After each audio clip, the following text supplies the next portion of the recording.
শুধু শুধু ইসলামের দোহাই দিয়ে ধর্ম বিক্রি করা শুরু করেছে, সেটা আপনাদেরকে দেখতে হবে। এই ইমাম, মুয়াজ্জিন এবং খতিবরা রাষ্ট্রীয়ভাবে আগে কখনো স্বীকৃত কোনো ভাতা পেতেন না, স্বীকৃতি পেতেন না। পাইতো?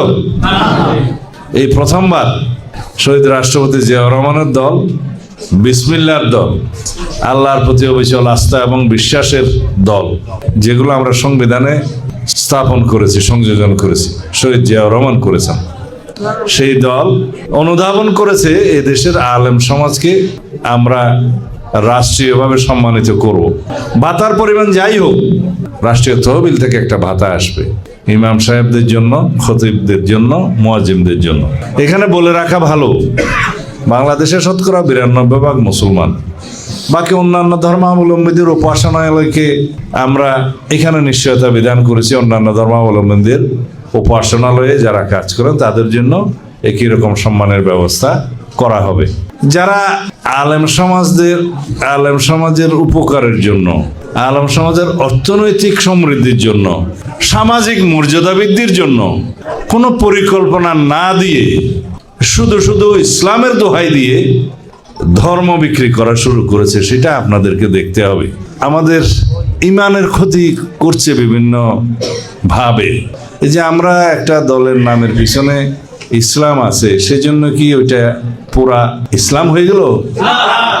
তাইলে তো আমরা যা নুরুল ইসলাম আছে সবগুলো ইসলাম। এইভাবে একটা বিভ্রান্তি সৃষ্টি করে নারী সমাজের মধ্যে তারা এটা খুব বেশি অনুপ্রবেশ করার চেষ্টা করছে। আমাদের সরল মনা, আমাদের মা বোনদেরকে যে বিভিন্নভাবে বিভ্রান্ত করার চেষ্টা করছে। যদি কোনো মার খাতে ভোট দিলে জান্নাত পাওয়া যেত, তাহলে আশরাফুল উলুম মাদ্রাসার মধ্যে পড়াশোনা করার আর দরকার কি?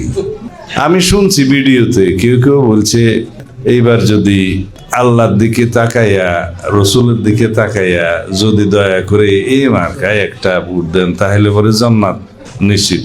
নাউজুবিল্লাহ।